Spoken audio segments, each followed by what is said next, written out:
Hey everybody, I'm Hugh Brownstone for Three Blind Men and an Elephant, and I'll just cut to the chase. This $1,300 Sony RX100 Mark VII, though I think right now it's actually $100 less, today is Cyber Monday, is too clever, too feature-packed, too pretty in hand, punches too far above its 1-inch sensor weight class to be denied the title of our 2019 Compact Zoom Camera of the Year. Sony, guys, congratulations. It is probably the last and best line of defense against the smartphone hordes that, having breached the perimeter of the camera industry years ago and decimating lesser point-and-shoots, are amassing at the inner gate for a final assault. That's hyperbolic, but I really enjoyed saying that. The imagery was great, right? It is fair to say that from its A9-inspired real-time tracking and IAF to vlogger selfie flip-up tilty screen that also happens to be really good for waist-level street shooting, integrated image-stabilized 24 to 200 millimeter full-frame equivalent field of view zoom lens, automagical pop-up, push-down, on-off EVF, ludicrous 90 frames per second burst rate, although only for 7 frames, but you can always slum it for longer bursts at 20 frames per second blackout-free, UHD 4K video recording up to 30 frames per second, Full HD up to 120, Gamma Display Assist for S-Log2, S-Log3, HLG, the Imaging Edge mobile app which offers a surprising degree of control, and much more. It's difficult to imagine what else they could have possibly thrown in there. Although, a headphone jack would have been nice.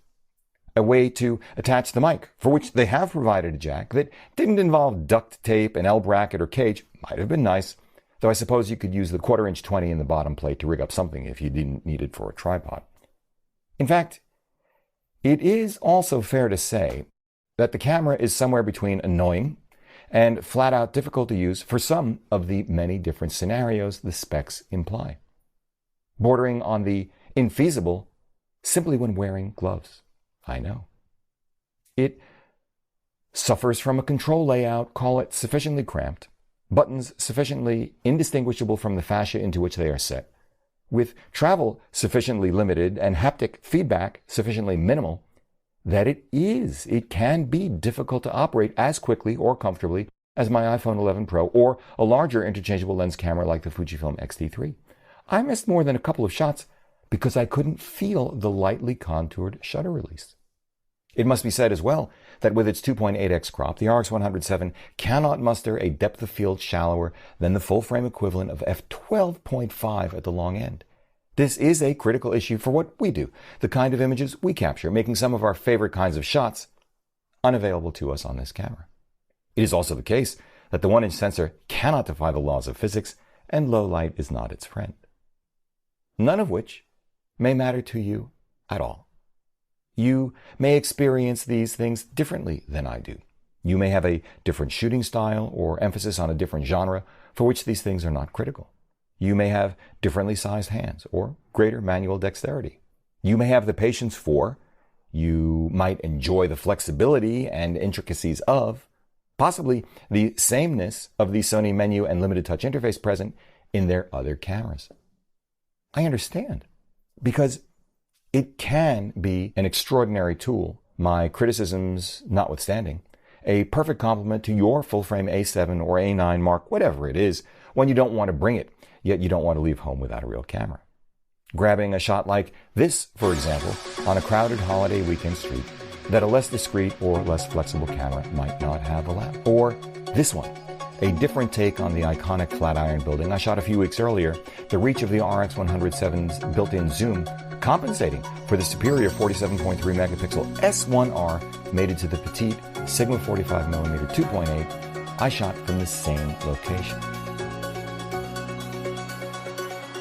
The thing of it is, the two items Sony hasn't put into the RX100 VII that might hold the smartphone hordes at bay are the two items the latest smartphone cameras already have.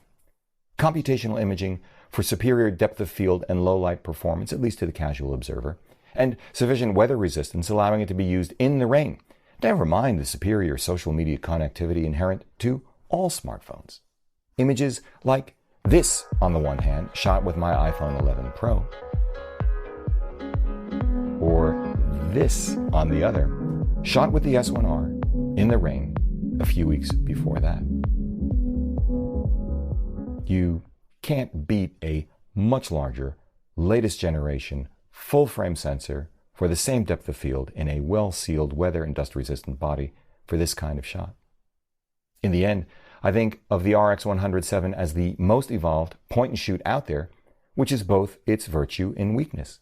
In its specifications, it is far superior to, but in many ways no different from this, a Canon S90 10 megapixels I bought new 10 years ago. The S90 allowed me to capture one of my favorite New York City images of all time, an image that hangs on a wall in our home at 8x10, beautiful and noiseless.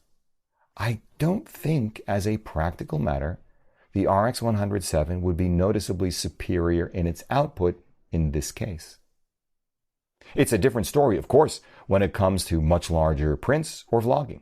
The RX100 VII might as well be considered light years ahead of the S90, beginning with really excellent 4K video image quality, never mind the longer reach, double the pixels, built-in EVF, articulating screen, and imaging edge mobile app. But if you are going to use the RX100 VII for vlogging, I suggest 1.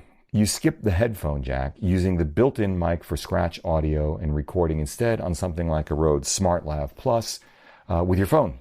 Even better, the TASCAM DR10L digital field recorder with lav and sync in post like I will today. But 2, don't plan on recording for more than 5 minutes, at least not in 4K 24p. Normally at about this point in a video like this, I'd reveal that I've been shooting the entire sequence on the camera I was reviewing, but 3 different times now, a few minutes before reaching this particular point, the RX100 VII stopped recording due to overheating. Of course, it's such a small body and basically the same one since the very original. This is not an insignificant problem when comparing the RX100 VII to its more relevant competitors, which in my book are not other current point-and-shoots, but current smartphones. Not only can my iPhone, for example, record 4K for hours, I and others have done it covering town hall meetings and other live events, but with the latest iPhones and other smartphones, additionally, already capable of 4K 60p that the RX100 VII isn't, decent, simulated depth of field, like it or not, as I just said, far superior to what any compact zoom point and shoot can do, at least for stills, at least to the casual observer, and exposure stacking for handheld, low-light performance, I think it fair to say no compact zoom camera can match, as well as the fact that folded optics for true moderate telephoto reach, call it full-frame equivalent field of view of a 90mm, are now available in smartphone cameras like the Xiaomi Mi CC9 Pro Premium.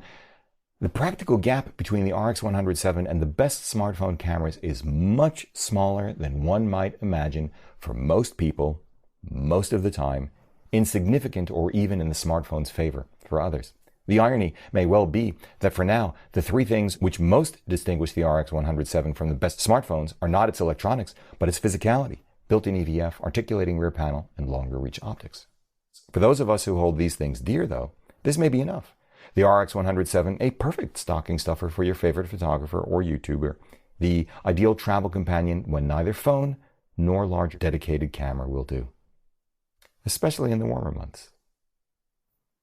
Except if you're shooting video. That's it. For 3 Blind Men and an Elephant, I'm Hugh Brownstone. See you next time.